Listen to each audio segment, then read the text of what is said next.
Ladies and gentlemen, dear colleagues, good morning. A warm welcome to all of you.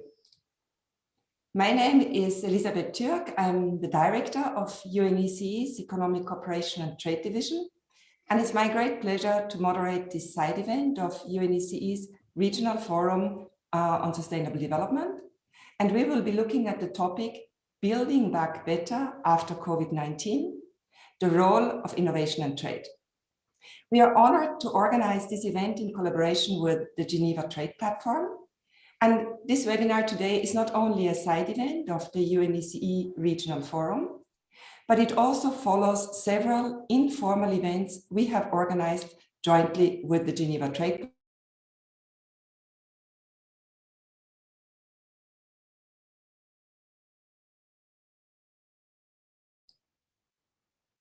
I'm unmuted again, thank you. So it's a great pleasure to do this event jointly with the Geneva Trade Platform. And as I said before, the event is not only part of UNECE's Regional Forum, but it also follows several events we have organized with GTP in the past month. Jointly with GTP, we have covered issues such as e-commerce, circular economy, trade and investment trends, and WTO accession. Through these events, we aim at engaging with various stakeholders, particularly with stakeholders in UNECE's 17 program countries. These are countries with economies in transition in Central Asia, Southern Caucasus, Western Balkan, and Eastern Europe. In case you missed one of our earlier events, you can view them on the Geneva Trade Platform's YouTube webpage, and that's also accessible through the UNECE website. And I'm very proud to say that you can view the recordings both in English and in Russian. Before diving into today's subject matter, and we will be discussing how to harness innovation, trade, and also trade facilitation for a resilient and inclusive and sustainable COVID recovery. Before we dive into the substance, let me recap a few housekeeping remarks. First of all, the event is being recorded, and as mentioned before, we'll make the recording available. Secondly, I'm very pleased that we are able to provide English-Russian interpretation. In order to access it, there are 3 steps. You need to download the Interactio app or access it from the web platform. You enter the event code, and the event code is Trade 2021. And then you select the channel you wish. And all of these instructions are also in the chat, so you can go there and have a look. Thirdly, and that's for our audience, I would very much like to encourage our audience to engage with us. And you can do so in 2 ways. First of all, by asking questions and making comments through the chat. We will be monitoring the chat closely. And secondly, by voting on a few questions we've prepared. For the voting, we will be using an interactive software called Mentimeter. And in order to answer our questions on Mentimeter, you go to menti.com, so you can see that on the screen now. And you can use different electronic devices. You can use your iPhone, your tablet, your computer. And once you're at menti.com, you insert the code that's displayed on the screen right now. And then you type your response to our question. We have prepared one warm-up question, an icebreaker question for you. And that's where we are asking you, how many webinars and online conferences have you attended in the past 12 months? So that's our icebreaker to see whether Mentimeter is working, and we all can engage that way. So please go ahead, answer the question, and please feel free to know that we will not attribute any answers, so all of this is anonymous. With this, we have covered the housekeeping. Now, let us go to the substance. And once again, ladies and gentlemen, I'm very pleased that we can have this discussion about how to harness trade and innovation for a post-COVID recovery today. COVID-19, more or less exactly a year ago in Geneva, the pandemic has really led to a global crisis, and a global crisis that requires global solutions. What we have seen in the past are protectionist tendencies, we have seen supply chain disruptions, we have seen reshoring, and all of that has exacerbated the economic impact of the pandemic. And as we are now reflecting on ways to mitigate these devastating impacts of the pandemic, the role of innovation and the role of trade, they should really be cornerstones of our discussions. At the same time, the pandemic itself, it has been a catalyst for change. It has pushed for technological adaptation. It has actually pushed us a little bit ahead of schedule in that regard. And businesses and institutions around the world, they had to innovate, they had to reinvent themselves in order to mitigate these negative impacts of the crisis. That has also led to a situation where the platform economy is growing. It's growing at double-digit rates as a result of the pandemic. On the other hand, international trade, we have estimations that it has declined significantly by about 8% due to the COVID restrictions, border restrictions, amongst others. And our studies have shown that micro, small, and medium-sized enterprises, particularly those that are export-oriented, they are amongst the worst hit financially by the COVID-19 pandemic. And that's really fundamental also for the UNECE region, where MSMEs, they represent over 90% of all companies in most countries, and they are also responsible for over half of GDP. Now, with these topics, innovation and trade and SMEs, I believe that today's webinar will provide a great platform to discuss the ways in which innovation and trade can help us unlock post-COVID sustainable, inclusive, and resilient recovery in the UNECE region. What we will do is we will take the discussion across 3 mini sessions. The first session will look at the role of innovation in driving recovery and progress towards the SDGs. And here we will have 2 speakers. I'm very happy to introduce Mr. Anders Jönsson, Chief of the Innovative Policies Development Section at UNECE, and Mr. Joachim Wernberg, who is the Research Director at the Swedish Entrepreneurship Forum. So that will be our first session, and the first session will be followed by brief remarks from our UNECE Executive Secretary, Ms. Olga Algayerova. After the remarks of our Executive Secretary, we will go to the second session, and in the second session, we will discuss the ways how can we support export-oriented SMEs in bouncing back from the pandemic. In this session, I'm particularly delighted to welcome 2 ladies to our discussions here. We will have Ms. Damegul Kaveyeva, Minister Counselor of the Economic Section of the Mission of Kazakhstan, and she is also the chair of UNECE's Steering Committee on Trade Capacity and Standards. And I'm delighted to welcome Ms. Tatiana Staryova-Dushkovska, who is the coordinator of the Chamber Investment Forum of the Western Balkans 6. And we will be discussing in that session SMEs and non-tariff areas from both the government and the private sector perspective.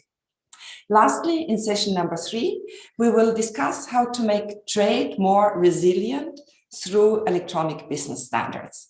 And here we will benefit from the expertise of Mr. Alexei Bondarenko.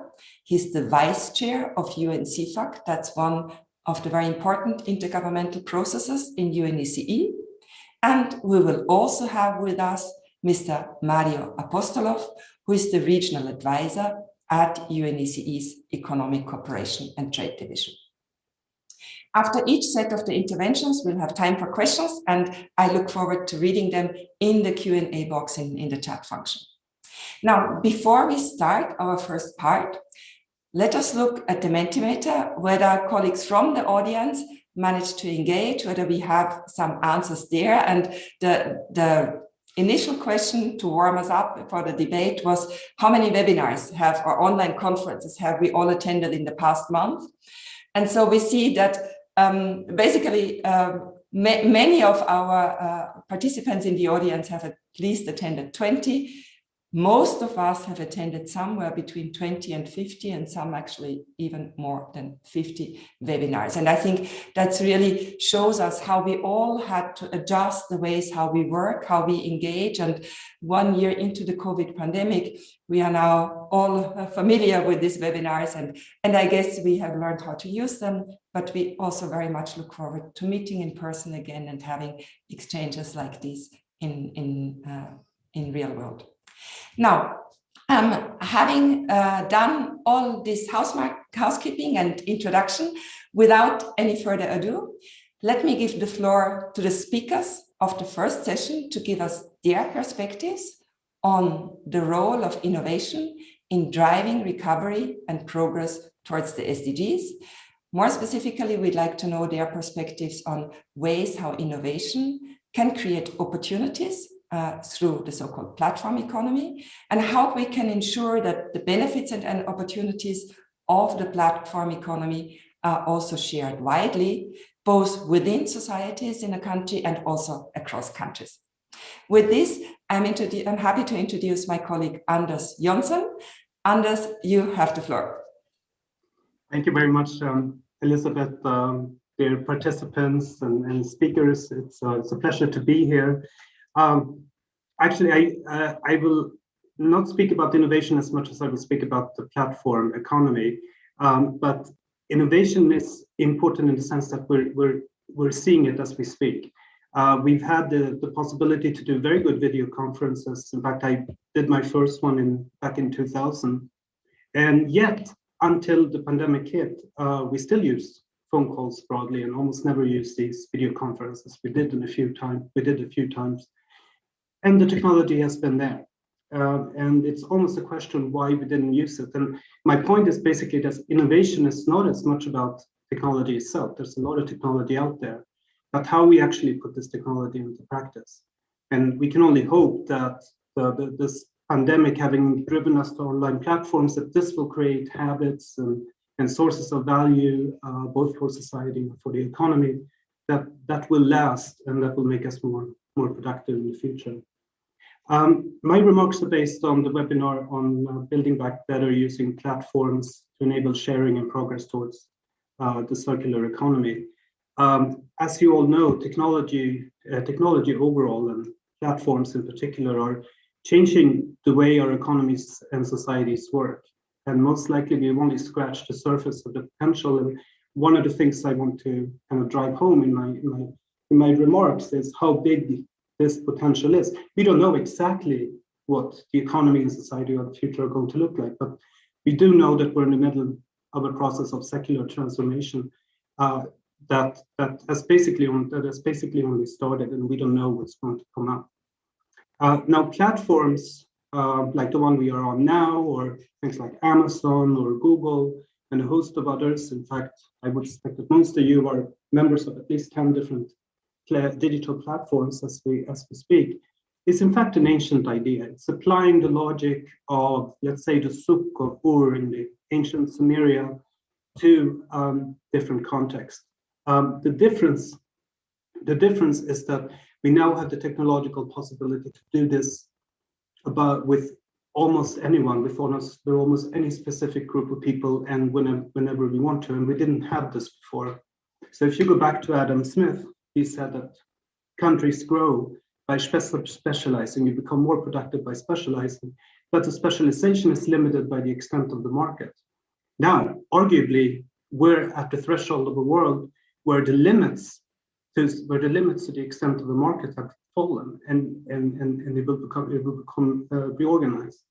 And that's an exciting opportunity, and we're only seeing the beginning of this. Yeah. Now, platforms basically create vast opportunities to exchange, share, and interact by radically reducing what economists call transaction costs. Basically, the things that stood in the way from doing things before. And there are basically three things that platforms do. They triangulate, which means that they bring supply and demand together. They ensure trust. If you go to Airbnb, for instance, the trust is not because you know the person, but because you know there's a system behind it with reviews. And platforms manage to create this and make sure that transactions happen that wouldn't happen otherwise. People wouldn't hitchhike, but they would use block cards. So we see this all over. And they provide the transfer or the transactions, the financial transaction that's the transfer of goods and services. Now, adopting to COVID, of course, has given, especially in the B2C, business to consumer area, this big push. And we've seen double-digit growth in most B2C segments over the past year. The rapid emergence, for instance, of high-end food delivery, almost completely new sector in large cities, and exponential growth, especially in the Russian Federation. But the remaining potential is enormous. In particular, if you look at this from a sustainable development perspective, we have, for instance, SDG 12, sustainable production and consumption. Of course, we also want to pull people out of poverty and into the middle class. So we basically need to consume more while actually producing less, or at least using less resources, or using resources sustainably. And that seems like a contradiction, but platforms can help us resolve this by basically putting excess capacity to use. And if you think about it, 90% of the things you own, or for that matter, many of the skills that you have, are not used at a single time. Think about your cars, your houses. One example that our expert gave was power tool. Why the average power tool, or the medium power tool in the US is used only for 20 minutes. It's cost over $200. People buy them to drill 1 or 2 holes. Now imagine instead, you go to Uber, you say you want a power tool, an automated vehicle pulls up, delivers it to your pod, you use it for 1 hour, it's a high-end power tool, and you pay a few dollars for it. That would make everything more convenient. Plus, these expensive power tools would be affordable to almost all people. So we're also talking about the large potential of democratization of excess capacity. So this means that on the consumer side, the potential is enormous. Many of the worries that people have are actually on the producer side, especially for countries with economies in transition. How do you actually produce value instead of apart from the consumer surplus that people get? And this is one of the concerns that people have. It also raises the question of whether measuring production as GDP is the best way of looking at things, because of the enormous consumer surplus that you have. They asked, for instance, people what they would in the US what they would pay not to have internet and Google for 1 month, and many people responded over $1,000. That's your consumer surplus, the difference between what you pay and how much you actually value something. And it's enormous. That's where 95 to 99% of the value is. And we're not capturing this in the GDP figures. I'll just go through 2 or 3 policy implications, and then it's a very complex topic, but I would like to leave some time for questions too. Some of the policy implications that we discussed in the session was managing trade-offs between network externalities to need to have a certain critical amount of supply and demand at the same time, and ensuring neutrality and competitive markets. The Metcalfe, philosopher Metcalfe law of concentration basically says that any network externalities lead to market dominance. How do we deal with that? And we see the world dealing with this issue as we speak. It's about another issue is managing the trade-offs between the need to enable broad use and trade of data with data security and privacy. This is a thorny issue, and we don't have any clear solutions yet. Dealing with legacy regulation that often prevent innovation. We see many discussions about this as well, and the need for agile governance and a flexible approach to regulation, where you focus on what your impact should be rather than the specific technical specifications, which in most cases will fall foul or prevent innovation that diverges from the technology at the moment. These are some of the issues that came up. There are many more, but we don't have much time, and I'd like to leave some room for questions. And I think Joachim from Sweden will have some examples from the Swedish experience. Thank you. Many thanks, Anders, for highlighting the 3 T's. Now, what can platforms bring? Triangulation, trust, and transactions, and also for raising already important issues such as SDG 12, sustainable consumption and production, and circular economy. And let me flag here that UNECE's 69th Commission session, scheduled for mid-April, will be devoted to the topic of circular economy and the sustainable use of natural resources. And platform economy definitely would be an important aspect here as well. And as you've pointed to the policy challenges as well, dealing with network externalities, legacy regulation, and ensuring agile governance. So these are definitely some policy challenges to address. Before we move to Mr. Wernberg, is there anything you wish to add in terms of now, what do policymakers have to address to help us get towards using the platform economy for building back better?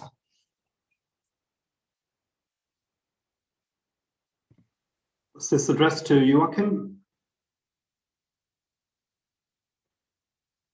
I think it wasn't clear, Elizabeth.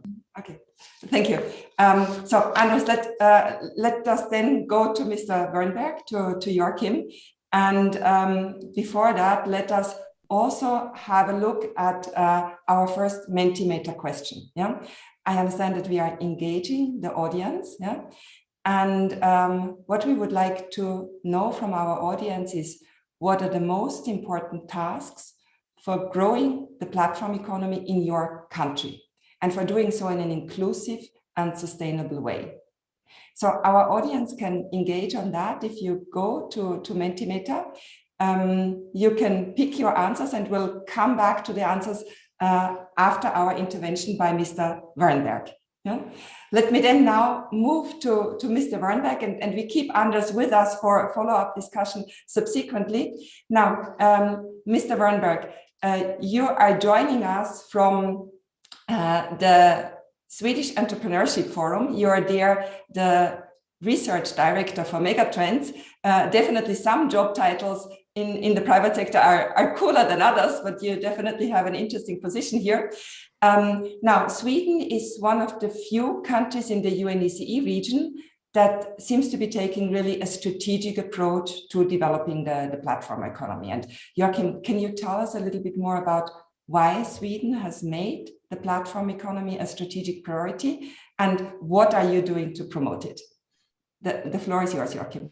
Absolutely. Thank you for having me.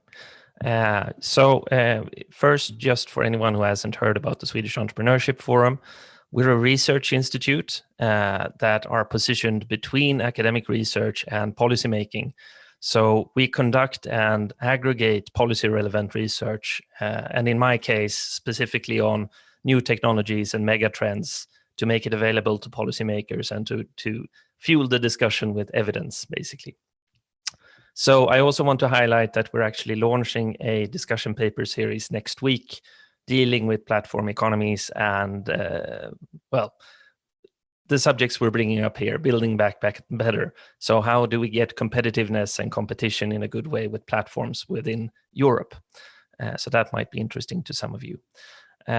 I want to raise 3 issues. Some of them are overlapping with Mr. Johnson. But the first one is that we are basically, even before the pandemic, we're shifting our economy and our economic activities from being limited by scarcity, that is trying to find someone to trade with, to selectivity, where we have to pick someone to trade with because we have an abundance of potential interactions we could engage with. And this is the upside of digitalization and the internet. But without platform economies, and when I say platform economies, I mean platforms that bring together at least 2 different groups and match them together. Without these economies, we cannot leverage the benefits of digital technology. It's as simple as that. So platforms are something that they didn't come with digitalization, but they are crucial to our ability to use digitalization for building better economies. And what they're doing, essentially, just as Mr. Johnson said, is they're allowing us to allocate resources more efficiently. So by letting people rent out their summer houses or their cars or their power tools, by making it easier for businesses to find each other, by making it possible for a SME to create a business model that wouldn't be viable in their home market, but it is if they can trade on an international market, even if they're just 1 or 2 people selling a product that's very niche. They can do this with platform economies. They wouldn't be able to otherwise. But of course, this leads to a lot of policy issues. And the most current now is competition, of course. And I want to bring up 2 points that I think are important when we try to figure out how to best make use of platform economies. The first one is heterogeneity. That is, we have a huge variation of platforms. There is no platform industry where we can say that all the companies within this industry are similar enough to be regulated in the same way, for instance. Platforms will, according to the sector they're trying to build their business model in, they're going to look very different. And perhaps even more importantly, the way they're used is going to be very different. So if we take a specific platform, let's say we have a gig economy platform, that could actually be used by, on the one hand, low-skilled manual workers. This is what we see mostly within larger cities where the tasks are that are being redistributed are time sensitive or location sensitive. But the same platform could be used by high-skilled, knowledge-intensive business consultants who are building their own firms, their one-man firms, and using this as an additional source of income, or even becoming entrepreneurs, even if they're not growing that business, they're just consultants, basically. And they would be, depending on how we try to accommodate that platform, we're going to affect both of these groups simultaneously, and that's going to be a large policy issue in the future. The second point that I think is important to think about from a policy point of view is, and this is highly established in international research, it is not the new technology per se, but the way we enable institutional change, or something the economists call complementary innovations. That's what's going to determine how much productivity we get from new technologies. And when we try to adapt to new types of technologies, such as platforms, we can do this in different ways. I want to bring up 2 examples that are current in the Swedish debate. The first is healthcare, where we see, and this is also the case from a long line of research, that the new ways of using technology are most often brought up by startups, small companies, because they have no institutional legacy. They can organize around the new technology from scratch. But they're also outside of the established institutional framework where all the incumbent firms are. So when it comes to healthcare, we have in Sweden and around Europe and the world a burgeoning amount of platforms that are supplying digital healthcare services. But in most countries, just as in Sweden, they are outside of the established healthcare system. So there's something that we're increasingly debating now that's called information continuity. So from a patient point of view, you would want your information to be continuous between a digital service provider and your ordinary healthcare provider, so that your patient file could be easily transferred between these two. And that's something that hasn't been done, and this is becoming an increasingly important bottleneck, and we've seen this throughout the pandemic as well. So this is a big issue in Sweden right now and in many other places. The second one is the gig economy, where in Sweden, unions and different platform providers or platform companies are trying to agree on a collective agreement for giggers. And this might seem like a good solution. It's too early to tell if it's going to increase the efficiency of the economy or not, but there are some caveats to it. The first one is that we're essentially not changing the institutional framework. We're trying to figure out how to fit the platform companies into that framework. And by doing so, we're saying that we're welcoming technological innovation, but we're not producing significant job innovation. Instead, we are trying to accommodate new technologies, but keeping the old way of organizing work and jobs. So we might miss out on job innovation here, and job innovation is going to be extremely important for building back better after the pandemic, as well as in the larger debate of the future of work. The second part is that if platforms start to, for example, hire their bike riders or their taxi drivers, they conform to a traditional business model, meaning that they essentially cease being platforms, at least to a significant degree. And that would, in a long-term perspective, mean that we might lose out on new ways of, well, inventing jobs. So those are my 3 points. Thank you for having me. Many thanks, Joachim. Many thanks, Mr. Wernberg, for clearly flagging 3 points and also for raising the importance of job innovation. And I think that very nicely links to a discussion we had yesterday as part of the regional forum, where we looked at the future of work, and questions of digitalization and platform economy also came up strongly here. Now, I can see we have a very rich discussion and questions already in the chat as well. Let me pick 2 or 3 and pose to our 2 speakers, and then we look at Mentimeter, and I see then that our executive secretary is with us, so we will then also move to Ms. Olga Gajerova. Welcome, Olga, to our forum here. Now, question from the chat. One question, and I guess it's directed to Joachim, was to tell us a little bit more about what the Swedish government is doing to support the platform economy, and you flagged already some of the issues. Then there is also a more general question about what's the role of innovation policy in supporting the platform economy. And I think that directly also links to UNECE work we are doing as part of our innovative policy section. So maybe that's a question for Anders. And myself, I would love to ask you both to flag a little bit what is the dimension or the perspective of transition economies, and is there anything specific we need to bear in mind in this regard? So I mute myself and maybe give the floor first to Joachim and then to Anders. Okay, so the very quick response would be that there are no specific programs aimed at growing the platform economy as a whole. And that's because, as I said, there is no platform industry. So instead, what we're seeing is scattered debates where policymakers, if we talk about platforms, most policymakers, most people overall will think about companies like Spotify or perhaps Klarna that deal with financial transactions. But just as I had a seminar with the industrial branch of government a few weeks back, and we had a digital healthcare provider to come along and talk about their platform. That was a moment of realization to many people in the room that these are also platforms, because we tend to think of them in silos. So digital healthcare is one thing. Spotify and entertainment and music, Netflix, that's something completely different.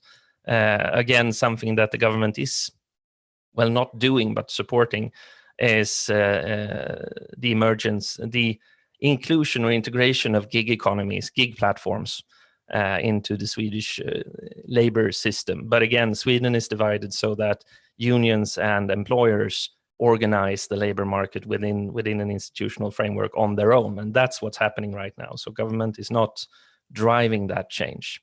But what government could do in Sweden and in developing countries in terms of empowering innovation would be to enable experiment, because these platforms cannot be built in isolation. Most of them, especially if we look like something like healthcare, you cannot build a fully scalable digital startup around healthcare services without engaging with a healthcare system. You need ways to be allowed to integrate a new technology. There's a historian of technology, Nathan Rosenberg, who said that we have to, when technology becomes sufficiently complex, we have to learn by using. We have to integrate the new technology into the existing systems in order to be able to scale it, to innovate it, and to make use of it. So we can't do it in isolation. We can't prototype these things. We need to find new ways to experiment, basically.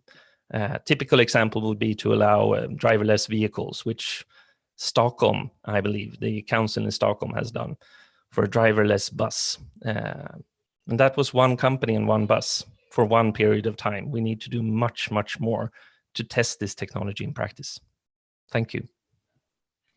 Thank you very much, Mr. Wernberg. So the absence of a coherent view of the platform economy or industry as such has policy implications in terms of lack of policy, and there is indeed scope to do more, most importantly to enable innovation, and that's something that would apply both to developed economy as well as to economies in transition. Now, Anders, we are already in the area of innovation policy. What's your take on that? Thank you, Elizabeth. By the way, I've seen this bus outside of Stockholm. It's adorable. It moves very, very slowly, but it shows that it can be done.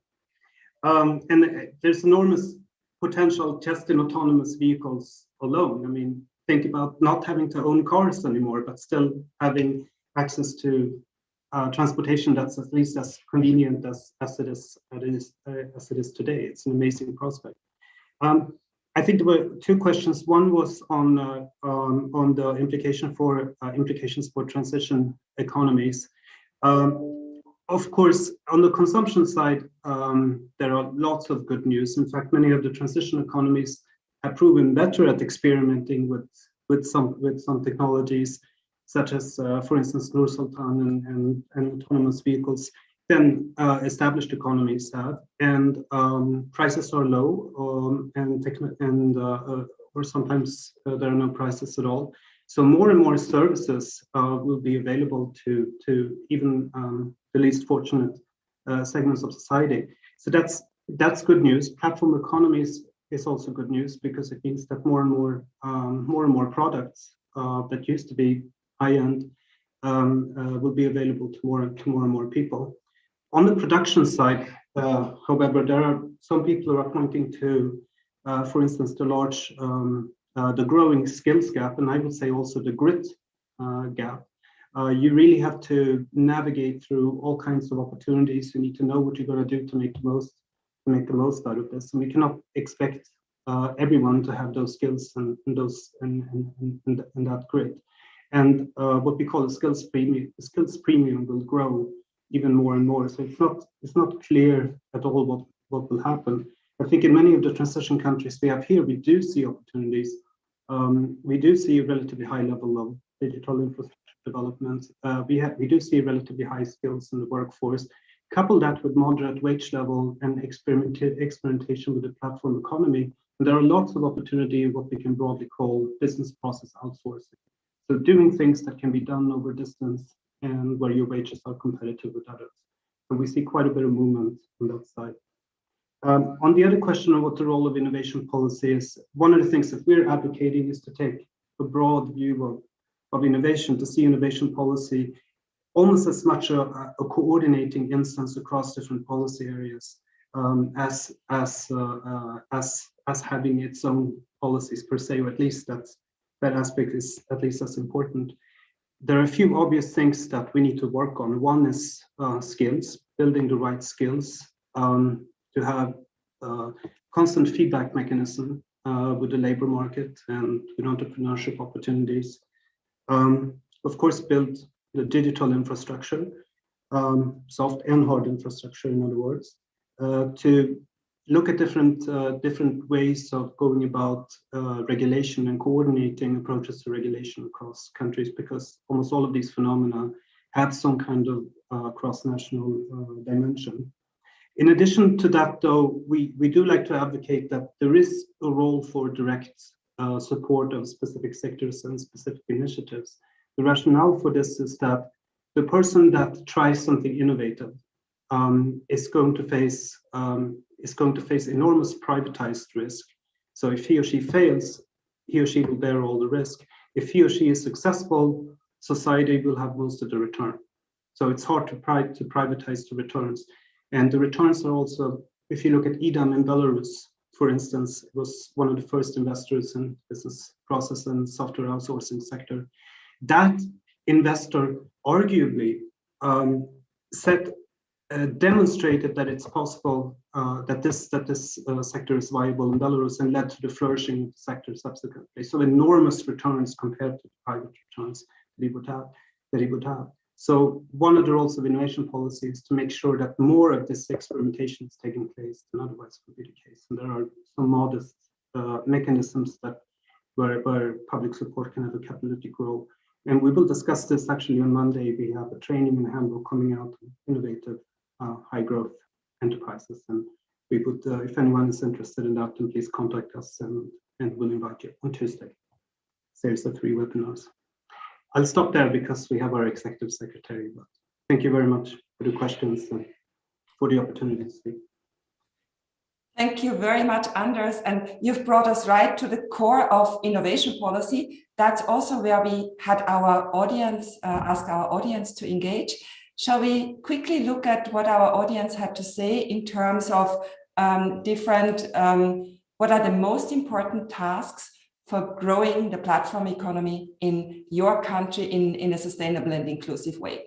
And here we gave to our audience different type of policy options. And what we can see from the responses here is clearly that ICT infrastructure is seen as the most important task, followed by regulatory frameworks. And I could imagine that questions such as competition issues also come in when we discuss regulatory frameworks. So thank you very much to our audience for engaging here. Let me now close this first segment. Clearly scope for much more discussion on the role of innovation and platform economies. And let us turn to Ms. Olga Algayerova, who has joined us. Olga Algayerova, the Executive Secretary of UNECE. Olga, many thanks for the support you are providing to our work in the Economic Cooperation and Trade Division and for joining us here. Very pleased to have you, and the floor is yours. Thank you, dear Elizabeth, distinguished delegates, panelists, dear colleagues. And it was great introduction to the event by you, by Anders, by Joachim, by giving us these learning examples from Sweden. And it's really my pleasure to join you at this side event of the Regional Forum on Sustainable Development for the UNECE region on recovering better after COVID-19 and the role of innovation and trade. I understand you already discussed the role of innovation in the first segment of this side event, and you will now be transitioning to discussing the role of trade. Allow me at this point to make my remarks on the topic, a topic which I consider of great importance, and to welcome you all to this side event. It is now more than a year since the COVID-19 pandemic started sweeping the globe. There is a hope today that with vaccination campaigns ramping up, we will be able to overcome the health crisis this year. But the restrictions that the pandemic has imposed on economic activity and indeed on everyday life have already caused great damage. Behind a significant decline in GDP lie in some sectors and countries, massive job losses, bankruptcies and disruption to trade. Even more so than in the aftermath of the global financial crisis a decade ago, the ones suffering the most are often the already vulnerable, less developed countries, job-intensive domestic service industries, low-skilled workers for whom working from home is really not an option, the elderly and those stuck on the wrong side of the much vaunted digital divide. And this has been a setback, especially for the prosperity and inclusiveness pillars of Agenda 2030. And so now is the time to ask how we can not only recover from the pandemic, but recover better or build forward, creating more resilient, more productive, but also more sustainable and inclusive societies in our UNECE region. This is the topic of the Regional Forum on Sustainable Development, and it will be also the topic of the high-level political forum at the global level later this year in July. UNECE has a large number of instruments and initiatives that can support its member states in their efforts to tackle the crisis and promote a sustainable recovery. In spring 2020, we have created an action framework around 3 pillars. First is facilitate connectivity, second address transboundary and other risks, and then support a green and resilient recovery. This side event here today, with its focus on the role of innovation and trade in recovery from COVID-19, is a great opportunity to showcase some of our work in these 2 areas, innovation and trade, that are absolutely critical for recovering better. It's also a great opportunity to learn more about how innovation and trade have been affected by the pandemic and how countries are using innovation and trade to facilitate connectivity and support a green and resilient recovery.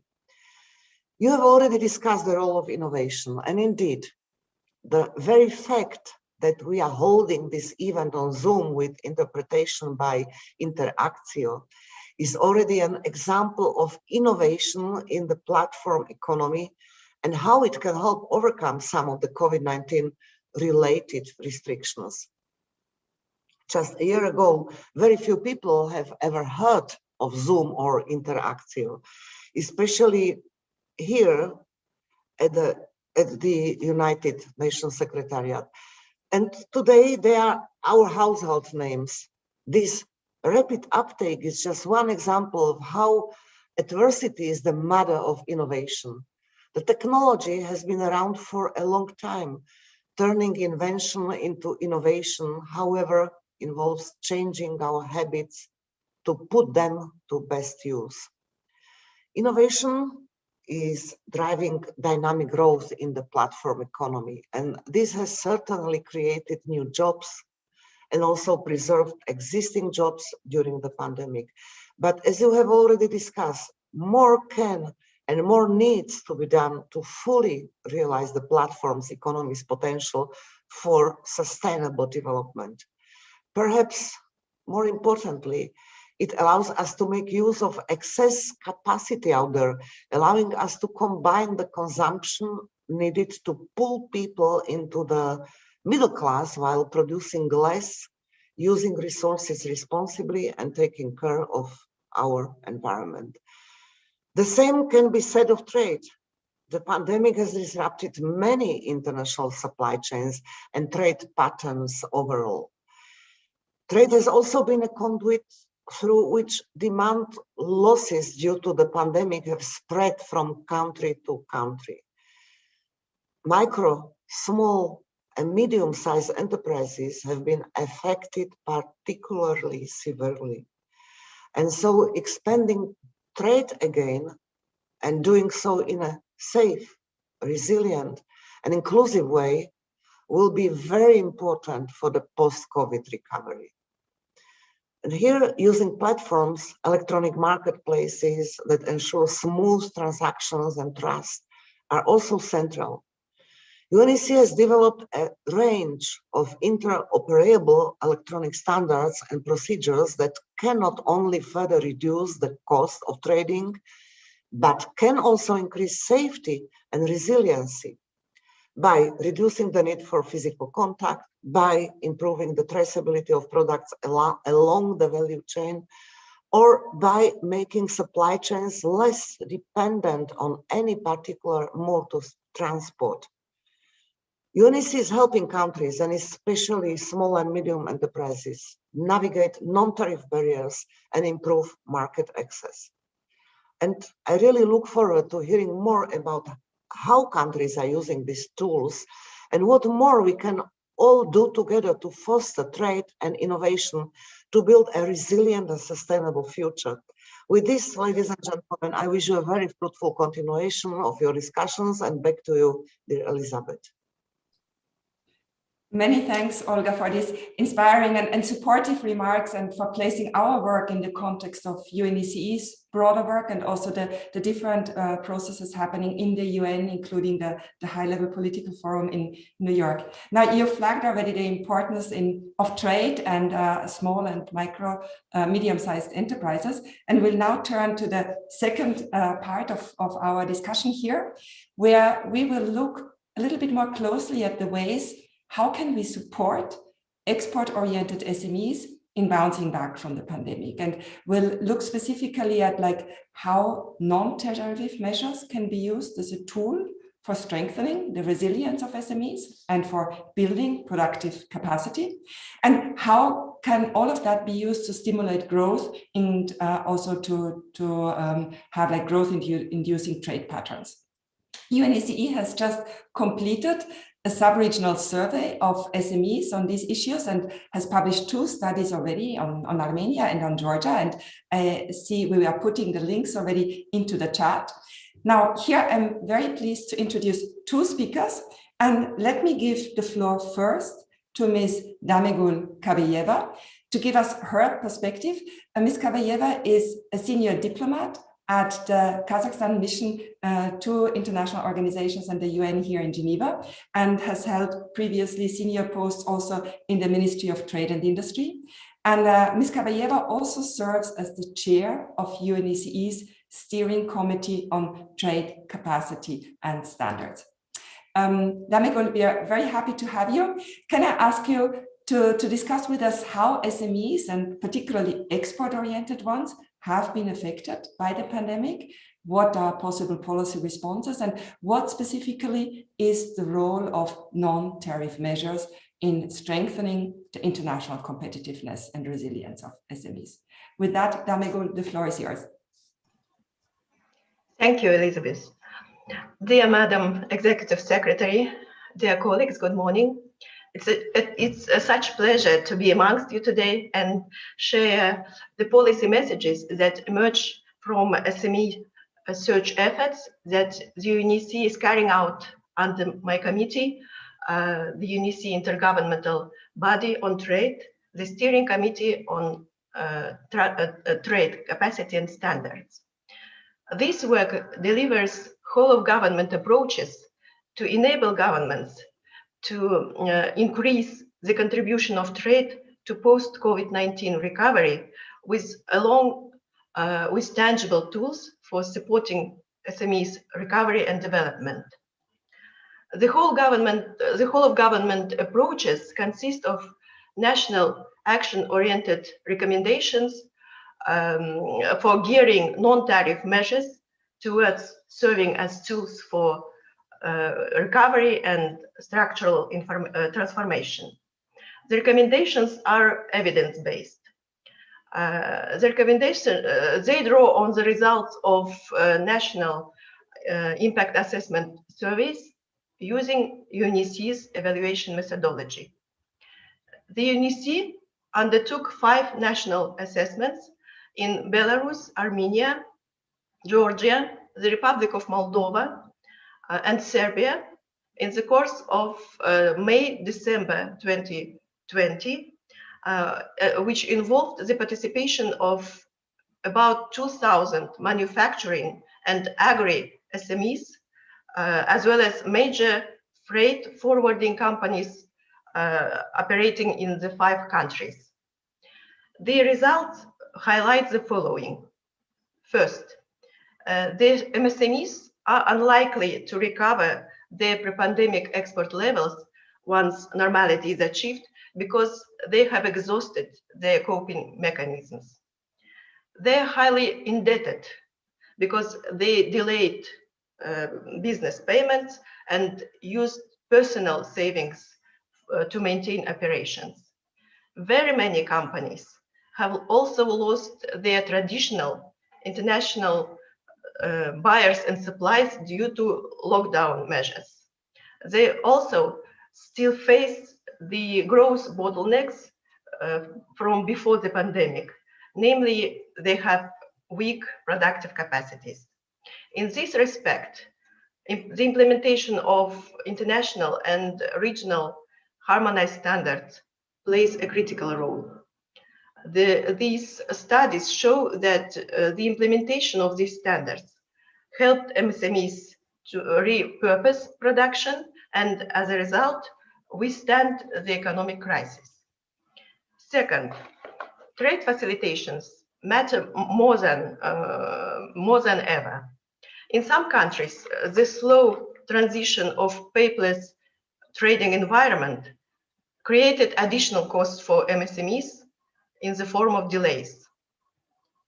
Third, at the border, control, including customs clearance, was delayed not only by border closure in some countries, but also by the lack of basic facilities, such as non-intrusive control means, X-ray machines, place for joint control, parkings, and so on.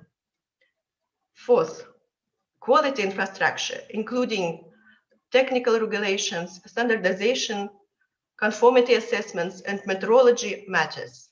For example, MSMEs had to retest products in export markets because the conformity assessments certificates issued by national authorities were not recognized internationally. The above are the key messages from the assessment that provide action-oriented recommendations that were agreed upon by the governments. In terms of tools, the Secretariat has developed an online training course for helping MSMEs implement international standards, which will be launched in the coming few days. The course was developed by one of the steering committee subsidiary body, the Working Group on Standardization and Regulatory Cooperation. In addition, the Working Party on Agricultural Quality Standards, which is the second subsidiary body under the steering committee, is developing an online course on agricultural quality and food loss, targeting agri-MSMEs. This course will be launched in the coming weeks.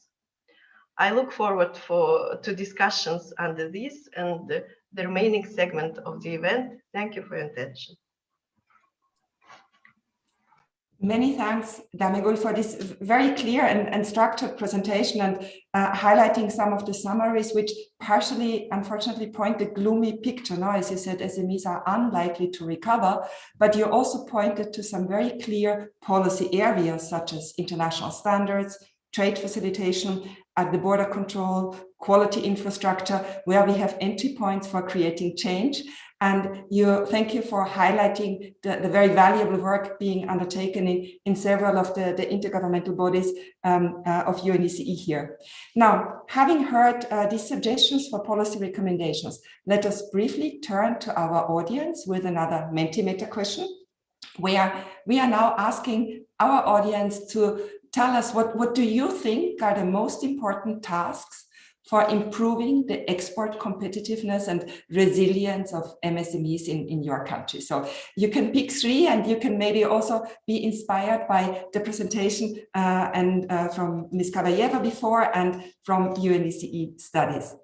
Now, let me turn to our second speaker in this segment. Having heard a policymaker government perspective, let me turn to private sector perspective. And it's my great pleasure to introduce Ms. Tatiana Sterjova-Dushkovska, who is joining us from the Chamber Investment Forum, the Western Balkans 6. And I understand you're the coordinator of the Chamber's Investment Forum. And you're also the director of the Chamber of Commerce of North Macedonia. So I'm very much looking forward to hearing from you, Tatiana, private sector perspective on these issues. The floor is yours.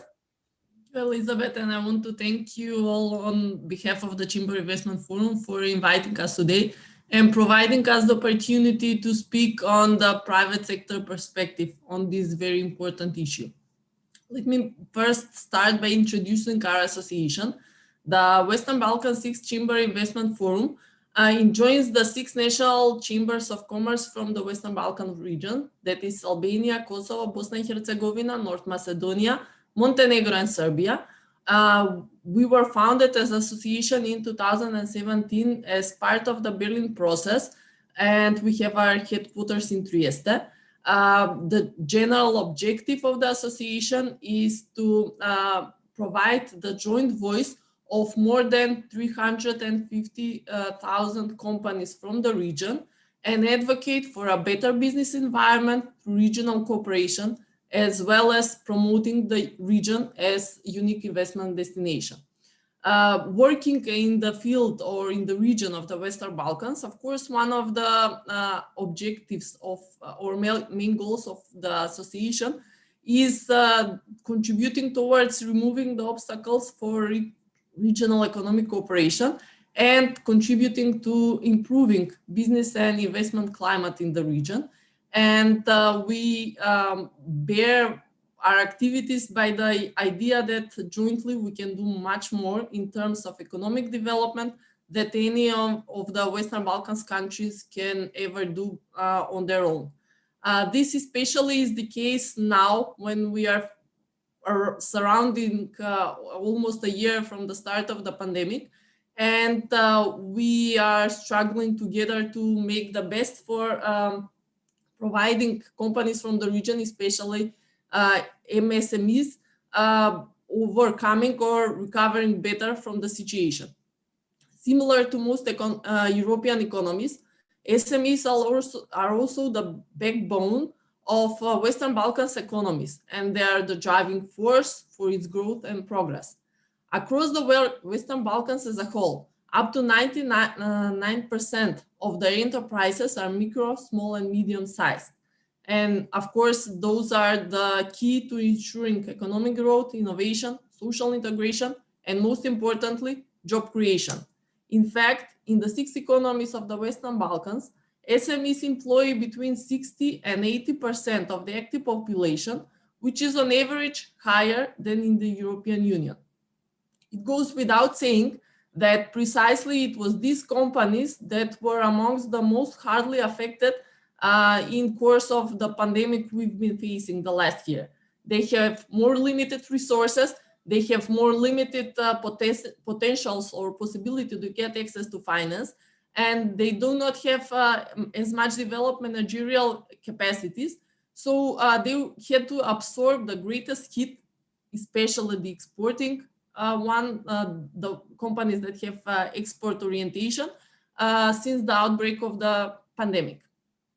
For these reasons, we want to stress the possibility, the need to focus on the fundamentals of the system, and that is, we think that the best way to help the companies recover better from the crisis is to turn back to the fundamentals. And this refers to solving some of the issues that are not new. They were not raised because of the pandemic, but they gained much more relevance now that we are facing the situation that we have. And that is the business environment, micro SMEs that want to export from the region face, all the burden they have to bear and all the regulatory and procedural barriers they have to face. I will point some examples just as introduction to the discussion on what micro SMEs, micro and small and medium enterprises had to face even before the pandemics. There are numerous studies focusing on the region, which state that our companies lose more than 26 million hours yearly, standing still on borderlines.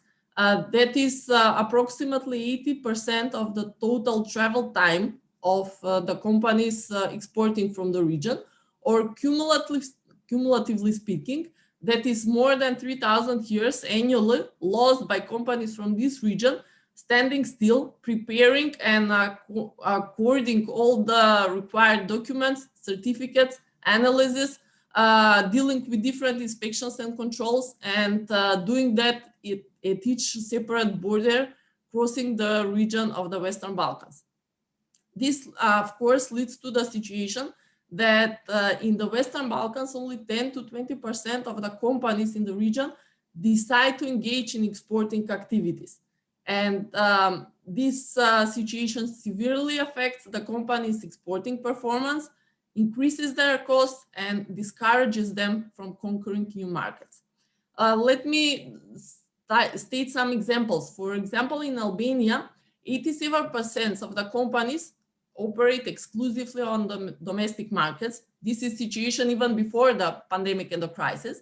And that out of the companies that engage in external trade, only 10% export to the EU, and even less, only 3% of all the companies existing in the country, operating in the country, export to some of the other countries in the Western Balkans.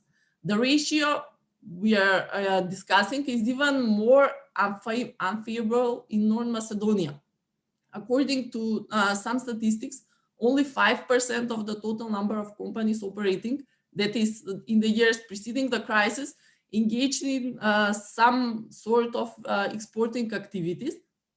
And the ratio is even more worse if we bear in mind that the top 10 exporters amounted to more than 50% of the total value of exports on a yearly basis from the country. We have had numerous examples of companies that state that they had the need to travel 2 days from some distant point to the borders in the Western Balkans, and then they lose maybe more than 3 days in traveling the last 200 kilometers throughout the region, because they lose hours and hours in new controls, issuing new certificate and analysis, certification and financial procedures, and they have to deal with uncoordinated working hours of the border inspection services. As a result, even before the crisis, companies were discouraged from entering regional or world markets. And this situation is even more emphasized now that we have the biggest hit on the pandemic bared by the SMEs. This is not a new situation. These were all problems that we had even before today's discussion and the situation on inventing how we can help these companies recover better after the crisis. But we must admit that these are all significant obstacles for their swift recovery. They would be able to recover and scale up more swiftly if they can more easily engage in experts from the region. And maybe the current crisis that we are facing today is the right time to set some things right that have been dragging on in our systems for many years, and to unburden the regulatory and the procedural burden that our companies face on daily level. I kindly thank you once again for the opportunity to addressing the audience today, and I am here to join in the discussion. Thank you. Many thanks, Tatiana, for bringing the private sector perspective to our debate, and for giving us some very vivid examples of like how companies are standing still when they are trying to cross the many borders separating Western Balkan countries, and what impact that has on their intent also and their endeavors to exports.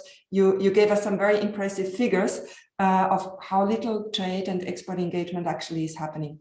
Now, let me turn to our chat, and let me pose to our speakers 2 questions. And I think, Tatiana, that is also addressed to you. Like, one question is a little bit generally about the relationship between trade and SDGs, but there is also a very specific question from Mr. Andrei Generalov to Tatiana about what measures could governments take to facilitate trade in the context of COVID-19, and more specifically, again, for the export-oriented SMEs. So let me turn the floor back to our speakers. Maybe, Tatiana, you wish to go ahead, and then we see, Damigul, whether you would wish to add anything or any closing remark, and then we go to the Mentimeter question. Thank you. Thank you. One of the efforts and the core of the activities faced in the Western Balkans was, amongst other, the preparation, and now starting from January, the implementation of the action plan for the common regional market, which was used as some kind of a coordinated tool for easing the position of the companies and coordinating national responses from governments in how to ease or facilitate trade for these companies in order to help them recover better. One of the main activities that was undertaken last year as a replica to the EU Green Lines was the introduction of the green corridors amongst the Western Balkans countries. And it was built on in the action plan for the common regional market to include the interconnection of the green corridors we have in the Western Balkans to the customs control points towards the EU countries, because, as I mentioned, EU markets are very valuable trade partners for companies from the region. So much can be done, much should be done in easing the position of these companies. That in the first line includes coordination and bigger levels of trust of our national governments, national institutions, on jointly accepting and recognizing documents and coordinating working hours of inspections and border controls, and just making the whole process as swiftly as possible as to reduce the time our companies lose at borderlines, standing still and making costing instead of bringing prosperity and growth. Thank you, Tatiana. Very clear suggestions about the green corridors, building trust, recognizing each other's documents, coordinating opening hours at the border, all very clear and precise. And I guess there will be continuation of that discussion also in the chat. Now, we've received one further question, which is about the gender implications of all of this. But let me maybe turn to Damegul, whether there's anything general she wishes to add, and then we look at the Mentimeter. Yeah, thank you very much for very, very interesting questions. And I would like to recall the words of the new Director General of the WTO, that the WTO is about people. The WTO is about decent work, and we have all the great objectives that are stated in the Marrakesh Agreement, that the WTO should raise living standards, ensure full employment, increase incomes, expand the production of and trade in goods and services. And that's why we can say surely that trade and WTO is about people and about the growth, about the sustainable development. And as I would like to mention here that Kazakhstan is honored very much to chair and co-host the the 12th ministerial conference in the end of this year in Geneva. And we see that many very interesting nexus issues would be promoted at this conference. For example, trade and sustainable environment, trade and health. So we can say that trade should contribute to the SDGs, and we all should work on this very hard. Thank you. Many thanks, Damegul, for placing our discussion also in the context of what is happening in other fora and the importance of trade being for people, as you so nicely explained. And congratulations and good luck for the very important role Kazakhstan will be playing in the coming month in the preparation of the WTO ministerial. Now, having discussed policy, let's quickly look at the Mentimeter question, what our audience had to say about what are the most important tasks now for improving export competitiveness and resilience of SMEs. So here we have audience responding, identifying two areas with great importance, namely conformity assessments and certification for export. And I think that was flagged by our speakers as well. And regional cooperation to facilitate trade. And I'm very happy to see those two areas being identified as priorities, because both are also at the core of UNECE's work, our work on trade and economic cooperation, where we do look at conformity assessments and regulatory cooperation, and also our role in terms of fostering regional integration. So with this, thank you to our speakers for the second part. And let us now turn to part 3, where we will look a little bit more at trade facilitation. So continuing our discussion from session 2. And more specifically now in session 3, we will look at how electronic business standards and tools, and that includes tools developed by UNECE under our UN CFACT forum, how these tools can help build a more resilient trade and a more resilient and sustainable economic recovery. And I'm very, very happy here to introduce Mr. Alexei Bondarenko, the Vice Chair of UN CFACT. Alexei, you've done a lot of work with us in UNECE and also with the Eurasian Economic Commission. And I think you've really worked on these tools such as like electronic business standards and recommendations, and particularly also the single window, which I understand is a very, very important topic for UNECE. Now, question to you, how do these tools facilitate trade? How can they facilitate trade during a pandemic? And how can they help us make trade more resilient and support the recovery? Alexei, the floor is yours, and we'll see whether we manage with the slides. Yes, thank you. Good morning, dear participants of the webinar. It's a great honor for me to speak today and share the results of UNCFACT work and experience on today's topic. And I'm sure that many of you already know about UNCFACT, but let me say a few words about us for newcomers. Next slide, please. The UNCFACT serves as a focal point for trade facilitation recommendations and electronic business standards. It has a global membership. Altogether, we strive to create a semantic hub of a global business language, providing open standards and recommendations. In my presentation, I will focus more on UNCFACT recommendation, while Mario Apostolov will talk about more about UNCFACT electronic data interchange standards and how it can be put in practice. Next slide. First of all, let me present you our last recommendation, which is fully connected to this theme of this webinar.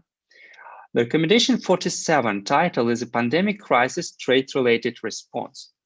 In the future, the year 2020 will be remembered for the COVID pandemic and related consequences. These major disruptions in trade flows should have a relevant and urgent response. How private and public sectors behave need to be reassessed urgently. The radical rethinking of business processes should be managed. Otherwise, similar pandemics and climate change crises will leave the most impactful international trade risks. The idea of new recommendation is to list measures that can be put in place to reduce the impact and allow trade to continue. The recommendation 47 is ready and should be adopted in April. Next slide, please. COVID-19 is a global challenge. As for international trade, Rec 47 contains a list of challenges that we met. Many countries have started to solve these problems on their own. Our main task was to respond country requests and share international best practices and available UNCFACT tools that can help overcome the consequences of the pandemic. The UNCFACT work in the field of e-business standards has proved to be more in demand than ever before. Next slide, please. Unfortunately, I don't have enough time to reveal the content of all measures proposed in recommendation 47. All listed measures are divided into 3 groups: building better collaboration, emergency operating procedures, and use of technologies. I encourage all of you to carefully read recommendation 47 and note which measures have not been implemented in practice in your country. I'm sure that this recommendation's value lies precisely in the consistency of selected actions, which will make it possible to achieve significant progress for the country during the period of economic recovery. However, the next slide. However, I will allow myself to pay special attention to the single window as the most comprehensive trade facilitation tool. COVID-19 crisis stressed the trend of digitalization of economy. We have witnessed this trend before, but the lockdown accelerated this trend. Single window project can be regarded as a total digitalization of import, export, and transit formalities. The implementation of national single window for the international trade can consolidate all potential responses. Next slide, please. UNCFACT developed a first guidance. Next slide, please. UNCFACT developed the first guidance on single window in 2004. And I like to inform you that we have completely updated the recommendation 33 last year. If you have not read it, please do it. And I also encourage you to read the last deliverables on single window, such as recommendation 47, single submission portal, and white paper on core principle for managing risk in operation systematically important single windows. I also want to mention about recommendation 38, which title is Trade Information Portal. This recommendation will be officially published soon. I encourage you to have a look at these documents. Next slide. More information about our work is available on the web site. And if you are interested to taking part in our work, please feel free to contact me or Secretary Lance Thompson. And I'm here to answer a question if you have some. Thank you. Thank you, Alexei, for this very broad but still concise overview. And as you mentioned, indeed, UN-CFACT, where you are one of our vice chairs, it's one of the bodies where we have global membership. So while being the United Nations Regional Commission for Europe, we also have fora that are open for all UN member states. And as you also rightly mentioned, UN-CFACT work has been very, very high in demand last year in response to the crisis. And indeed, electronic business standards can be very useful here. I see already all the links popping up in the chat. So once again, the recommendation to look at our recommendation 47, specifically in response to the crisis, 33, the single window, one of our flagship products, and also 38 coming up on trade information portals. So congratulations to you and the CFAC team for the good work here. Now, before we move to our last speaker from UNECE Secretariat, let us once again turn to our audience.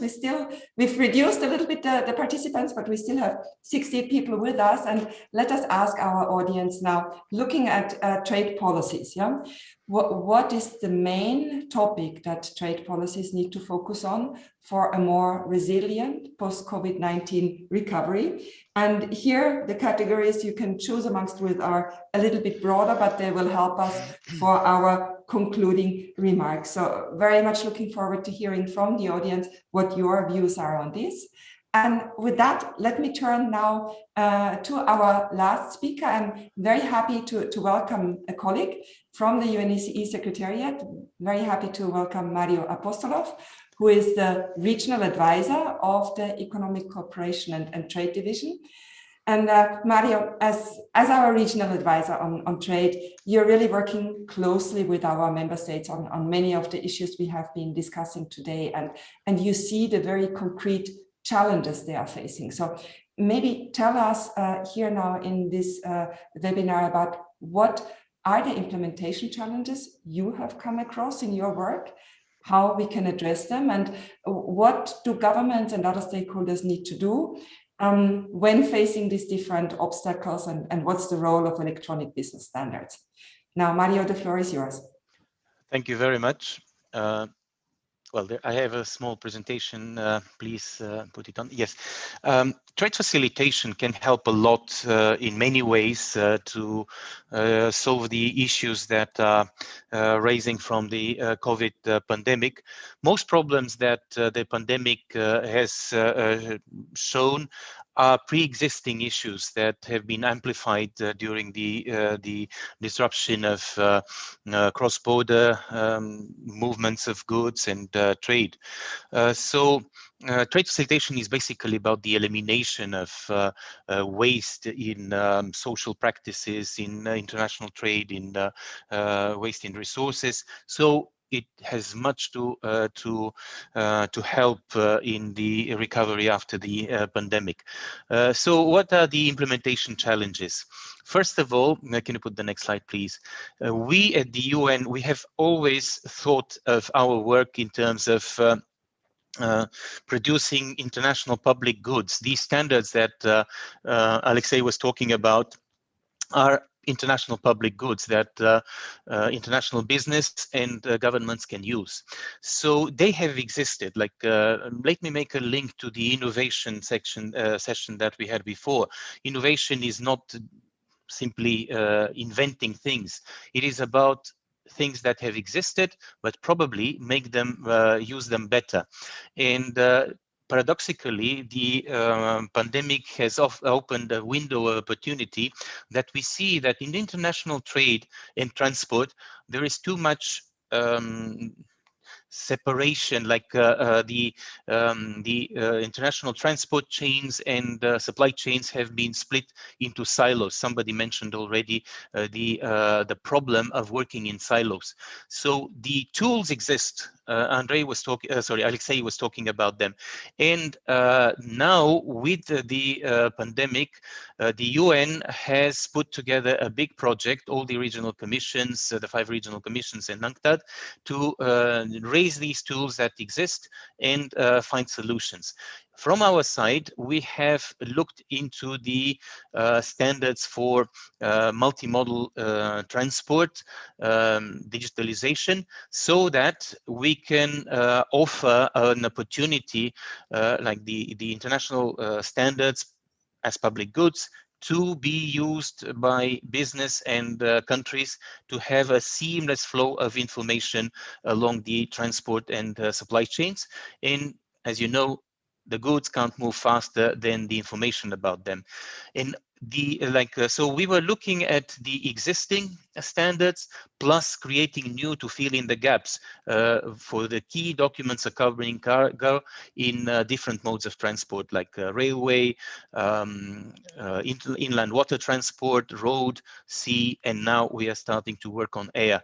In all this, the idea is to base all this on the UNCFACT standards. UNCFACT is the UN Center for Trade Facilitation and Electronic Business, which Alexei already presented. And one particular standard is in the center, the multimodal transport reference data model, which has already all the data that can be used in the different modes of transport. And then we are looking into pilot applications, implementations. This is exactly the question that Elizabeth, you were asking. And we are working already on implementation. For example, one of the very interesting implementations is the multimodal FIATA bill of lading, which during our project last autumn, experts from FIATA, FIATA is the International Freight Forwarders Association, and experts from CFACT have worked on to develop a new electronic tool, that electronic form of the document that is aligned to the multimodal transport reference data model, providing a common denominator, common language to exchange data with other modes of transport. Next slide, please. Here you can see in the first group, these are the standards for documents that have already existed before the pandemic. Then in the second tier, you can see documents, standards for which we have prepared in the first phase of our project during the last summer, in the beginning of the autumn. And then lately, we have developed the key documents, like in end of February, we finished with the package of standards for the key documents in the main transport modes of transport. And on my slide, I can't see that, but there is a fourth group. We are starting to work with the airline, with the air cargo industry, notably with our colleague organization ICAO, which is a UN organization in the airline industry, with which we are working now. We're starting work now on the air cargo industry. So the point is to, thank you for this, the point is to bring all the data together using a common foundation, this multimodal transport reference data model of UNCFACT, to have the common language and have a smooth flow of information. Next slide, please. And we are not destroying any existing standards, like whatever has been done by IATA, well, this private sector association in the airline industry, in the railway industry. The standards that exist are taken, and we are creating the interoperability. Interoperability is the buzzword here, and the UN is exactly well placed to put that in this like opened window of opportunity during the current pandemic. So on this slide, I'm showing how this can, like very schematically, how this can work. Imagine a container that is moved by ship, then transferred on a train, then on a truck, and also it can be put on an airplane. And all this can like the information can flow. There will be no stop for the information to stop and change it. We are not touching the legal regimes. The legal regimes, the conventions, etc., they stay. And if this is harmonized, this line, some people will compare it to a snake, but it's not a snake. It's a line showing that if the information is harmonized in the business domain, it can go down to the regulatory agencies, to customs, or maybe not down but up to customs, so that those agencies, the regulatory agencies, can perform their functions in a better way. So we achieve both contactless trade, like less risks of contamination, etc. Well, my colleague from ICAO is citing a figure that the virus can survive 4 days for 4 days on paper. So eliminating paper has a health implication. Well, this is just anecdotal kind of evidence. I don't know whether that's exactly true, but that's what experts are saying. And then we have the increase in efficiency. So both kind of looking at the safety and the efficiency. So let's quickly finish this presentation. Please, next slide. Well, this may seem a boring table, but experts are quite excited because this is one of the products of what we have done last autumn. Experts have mapped different documents. You can see in the columns there are different documents like the ECMR road consignment note, the maritime bill of lading, etc., the railway documents, and we will be adding air here. So here you can see what is the data that is repeated in the different documents, so that data can flow without interruption in such a multimodal flow of information. Thank you. Next slide. Next slide. Yes, this is just an illustration of one of the pilot projects that, well, for the time being, the first one for like exports of one product, wood and cellulose from Belarus via train, truck, then river, the Dnieper River to the Black Sea, then the Black Sea, and then the Danube River to Central Europe. So this is a practical case. The report is already published on our website, the website of the project that we are talking about. And then you can see how data can flow through via this multimodal route. Next slide. So I would like to thank you. One of the things we lost, and I don't know whether you saw that, there was a reference to the, yes, exactly. Now it's in the chat. The very last reference. Thank you, Nitya, for putting it there. But it was on one of my slides, and on my computer I couldn't see it. The very last one is the UN Trade and Transport Connectivity Project, where the standards are published. This is just a segment. You see there exactly the URL of the segment. You can see all the standards there that are produced in this project and the reports of this pilot project. Thank you very much.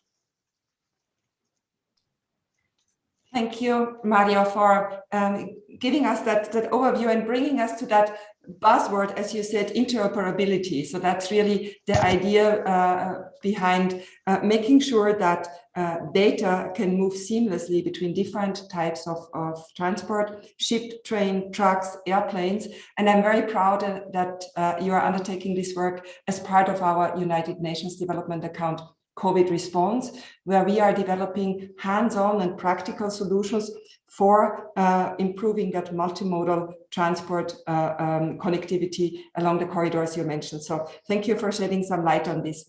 I've seen in the chat there is an exchange between Mr. Andrei Generalov and Alexei about the application of certain UN CFACT measures from recommendation 47 in the Russian Federation. So very interesting to read what is happening here. Maybe let me look at our two speakers, whether there are any concluding remarks they wish to make, whether Alexei, you wish to add something or respond. And afterwards, or alternatively, we move to the Mentimeter. Thank you, Elizabeth. Thank you for the questions. I'd like to invite all of you to participate in our UN CFACT activity, and believe there are a lot of domains which will be interested to all of you. We have a work on SMEs, on platforms, on blockchains, on single windows. There are a lot of application of your talents, and I'd like to invite you to participate in our activities. Thank you for that invitation. Indeed, UNCFACT has an extremely broad range of issues that you are covering, and yeah, we will have our UNCFACT plenary scheduled for mid-April. So that's quite soon. Now, with that, let us look at the concluding question we had posed to our audience and see what we can learn from our Mentimeter exercise. What are really some of the core policy areas again for engagement? And let us see whether we can pull up the results here. So that's a much broader question that we posed at the end. What are the main trade policy topics that that policymakers need to focus on? And here we've had issues such as better public-private cooperation, better exchange of information, enhancing transparency and traceability, and better interagency cooperation. So we can see that all four of them are considered important, and clearly cooperation between public and private sector is crucial. Exchanging information, that was just the topic of the last session, and transparency and traceability in document exchanges is clearly relevant here too.